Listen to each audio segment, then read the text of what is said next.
आइए आज प्राचीन भारत की सबसे महान और ताकतवर महाशक्ति मौर्य साम्राज्य की पूरी कहानी को डिकोड करते हैं।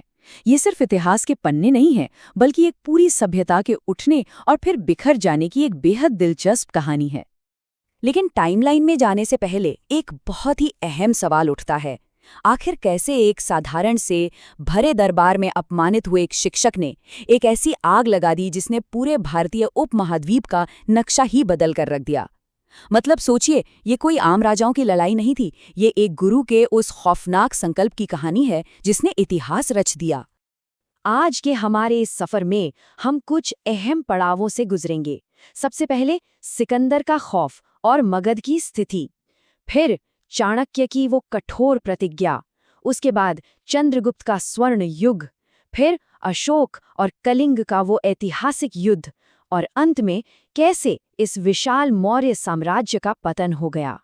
तो चलिए पहले अध्याय से शुरू करते हैं, सिकंदर का खौफ और मगध। बात है करीब 327 बीसी की। उस वक्त भारत कई छोटे छोटे टुकड़ों में बटा हुआ था और सरहद पर सिकंदर महान की अजय सेना का खौफनाक साया मंडरा रहा था। अब इस पूरे माहौल में मगध राज्य सबसे अलग और ताकतवर स्थिति में था। क्यों? क्योंकि उनके पास 3 सबसे बड़ी ताकतें थीं।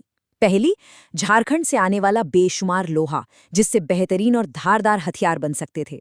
दूसरी, ओडिशा के घने जंगलों से मिलने वाले विशालकाय युद्ध हाथी। और तीसरी, गंगा और सोन नदियों की वजह से उनके पास एक बेहद मजबूत कृषि और व्यापारिक अर्थव्यवस्था थी। बिल्कुल परफेक्ट कॉम्बिनेशन है ना? लेकिन असली विरोधाभास तो यहाँ था। एक तरफ सिकंदर जैसा खूंखार आक्रमणकारी भारत की दहलीज पर खड़ा था, और दूसरी तरफ मगध का राजा धनानंद, जो उस वक्त का सबसे ताकतवर लेकिन हद से ज्यादा अहंकारी और विलासी शासक था। वो इस इतने बड़े खतरे को पूरी तरह इग्नोर करके अपने ही नशे में धुत होकर नाच गाना और जश्न देखने में बिजी था। हमारा दूसरा अध्याय इसी खौफनाक और असंतुलित स्थिति से शुरू होता है। चाणक्य की प्रतिज्ञा, एक ऐसी स्थिति जिसने तक्षशिला के एक शिक्षक को मजबूर कर दिया कि वो इस पूरी व्यवस्था को अपने हाथों में ले लें। हुआ कुछ यूं कि जब आचार्य चाणक्य ने धनानंद को सिकंदर के हमले की चेतावनी देने की कोशिश की, तो उन्हें बहुत बुरी तरह अपमानित किया गया। उन्हें धक्का देकर राजदरबार से बाहर फेंक दिया गया। और यही वो पल था। इस भयंकर अपमान ने चाणक्य को अपनी शिखा यानी चोटी खोलने पर मजबूर कर दिया। उन्होंने वहीं उसी वक्त ये कठोर प्रतिज्ञा ले ली कि वो अजय माने जाने वाले नंद वंश का जड़ से विनाश कर देंगे। और इस प्रतिज्ञा को पूरा करने के लिए चाणक्य को मिला एक बेहद होनहार और काबिल युवा, चंद्रगुप्त। चाणक्य ने चंद्रगुप्त के दिमाग में एक बहुत ही शक्तिशाली बात बैठा दी।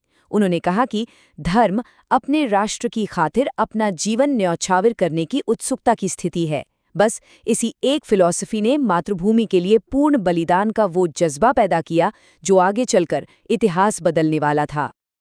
अब देखिए कि चाणक्य का दिमाग कैसे काम करता था।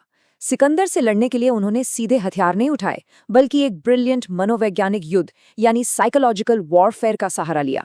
उन्होंने यूनानी सैनिकों के बीच ये अफवाह फैला दी कि ये पूरी जमीन क्रोधित देवताओं के श्राप से घिरी हुई है। साथ ही दुश्मन के खाने में जहर मिला दिया गया। इसका नतीजा ये हुआ कि उस अजेय यूनानी सेना में भारी दहशत और विद्रोह फैल गया, और उन्हें बिना कोई बड़ा हमला किए ही व्यास नदी से उल्टे पांव वापस लौटना पड़ा। अब आते हैं तीसरे अध्याय पर, चंद्रगुप्त का स्वर्ण युग। जब सिकंदर का खतरा टल गया, तब चंद्रगुप्त मौर्य ने कैसे अपने उस अद्भुत साम्राज्य और स्वर्ण युग की नींव रखी, आइए इसे डिकोड करते हैं।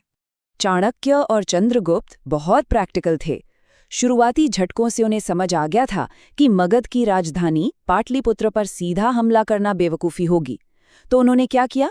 उन्होंने बाहर से अंदर की तरफ बढ़ने की रणनीति अपनाई। पहले सीमावर्ती गांवों को जीतना शुरू किया, धीरे धीरे मगध को चारों तरफ से घेर कर उसका दम घोट दिया, और फाइनली धनानंद का अंत करके विशाल मौर्य साम्राज्य की स्थापना कर दी। इस नए नवेले साम्राज्य को बचाने के लिए चंद्रगुप्त ने एक ऐसी सेना खड़ी की जिसके आंकड़े आज भी हैरान कर देते हैं। 30,000 घुड़सवार, 9,000 विशाल युद्ध हाथी, और इन सब के पीछे 6 लाख पैदल सैनिकों की एक महाकाय फौज। जरा सोच कर देखिए, 6 लाख सैनिक। ये उस दौर में दुनिया की सबसे बड़ी और ताकतवर मिलिट्री फोर्सेस में से एक थी। और इसी महाकाय सेना के दम पर चंद्रगुप्त ने सिकंदर के उत्तराधिकारी सेल्यूकस निकेटर की बची खुची यूनानी सेना को बुरी तरह कुचल दिया। इसके बाद एक ऐतिहासिक शांति संधि हुई। चंद्रगुप्त का विवाह हेलेना से हुआ और सबसे बड़ी बात, उन्हें पूरा अफगानिस्तान दहेज के रूप में मिल गया। इससे भारत की उत्तर पश्चिमी सीमा हमेशा हमेशा के लिए सुरक्षित हो गई। चलिए अब चलते हैं चौथे अध्याय की तरफ, जो इस पूरी कहानी का सबसे बड़ा टर्निंग पॉइंट है, अशोक और कलिंग युद्ध। चंद्रगुप्त के बाद बिंदुसार ने साम्राज्य को दक्षिण तक फैलाया, लेकिन असली बदलाव उनके उत्तराधिकारी अशोक के शासनकाल में आता है। जब 268 ईसा पूर्व में अशोक गद्दी पर बैठे, तब मौर्य साम्राज्य अपने सबसे विशाल भौगोलिक चरम पर था। अशोक को विरासत में लगभग पूरा का पूरा अखंड भारत मिल चुका था। बचा था तो सिर्फ एक क्षेत्र, समृद्ध और स्वतंत्र कलिंग। लेकिन कलिंग को किसी भी कीमत पर जीतने की अशोक की इसी जिद ने आगे चलकर इतिहास की धारा ही पलट दी। 261 ईसा पूर्व का वो कलिंग युद्ध, वो इतना क्रूर और भयानक था कि आज भी उसके बारे में सोचकर रूह कांप जाती है। 1 लाख से ज्यादा सैनिकों का कत्लेआम हुआ, हर तरफ सिर्फ खून ही खून था, और करीब 1.5 लाख मासूम नागरिकों को जबरदस्ती अपना घर-बार छोड़कर वहां से निर्वासित होना पड़ा। तबाही का वो मंजर बिल्कुल अकल्पनीय था।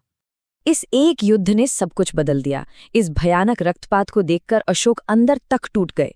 जो मौर्य साम्राज्य पहले अपनी आक्रामक सैन्य रणनीति और निर्मम युद्धों के लिए जाना जाता था, अशोक ने उसे पूरी तरह से यू टर्न दे दिया। युद्ध और खून खराबे की जगह ले ली बौद्ध धर्म, शांति मिशनरियों और धम्म की अहिंसक नीति ने। और इसका असर ये हुआ कि अगले 40 सालों तक पूरे साम्राज्य में पूरी तरह से शांति छा गई। और यहीं से शुरू होता है हमारा 5वां और आखिरी अध्याय, मौर्य साम्राज्य का पतन। भले ही वो शांति और करुणा का दौर सांस्कृतिक रूप से बहुत ही सुनहरा था, लेकिन सच तो ये है कि इसी शांति ने साम्राज्य के लिए कुछ बेहद घातक और जानलेवा कमजोरियां भी पैदा कर दी। एक बात तो तय है, बिना मजबूत सेना के इतने बड़े साम्राज्य को बांध कर रखना नामुमकिन था। पतन की टाइमलाइन पर नजर डालें तो 232 ईसा पूर्व में महान सम्राट अशोक की मृत्यु हुई, और बस उसके बाद तो जैसे ताश के पत्तों की तरह सब ढहने लगा। 224 ईसा पूर्व में पोते दशरथ की मृत्यु होते ही कई राज्य आजाद हो गए। फिर 215 ईसा पूर्व आते आते कमजोर शासक संप्रति के समय में पूरा दक्षिणी हिस्सा हाथ से निकल गया, और फाइनली 185 ईसा पूर्व में अंतिम सम्राट बृहद्रथ की हत्या हो गई। एक के बाद एक कमजोर राजाओं ने इतने विशाल साम्राज्य को टुकड़ों में बिखरने दिया। इस महान कहानी का अंत बड़ा ही नाटकीय और दुखद था। मौर्य साम्राज्य के अपने ही सेनापति पुष्यमित्र शुंग ने एक सैन्य परेड के बीचों बीच दिन के उजाले में अपने ही सम्राट बृहद्रथ की हत्या कर दी। वजह?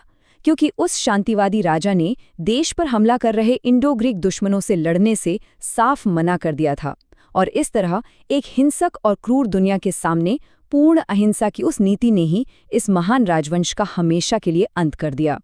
तो अंत में इस पूरे विश्लेषण के बाद हमारे सामने एक बहुत ही गहरा सवाल रह जाता है, क्या अशोक का वो पूर्ण अहिंसा की तरफ मुड़ना एक शानदार सांस्कृतिक विजय थी, या फिर उसी नेक शांति ने अंततः उस महान साम्राज्य की जड़ें काट दी जिसे चाणक्य ने इतनी मेहनत और बुद्धि से सींचा था? यहाँ शायद यही अहिंसा दुनिया को इस साम्राज्य का सबसे बड़ा और स्थायी तोहफा थी। ये मौर्य साम्राज्य का एक ऐसा ऐतिहासिक पहलू है जिस पर शायद हमेशा बहस होती रहेगी। आज के इस डीप डाइव में हमारे साथ जुड़ने के लिए बहुत बहुत धन्यवाद।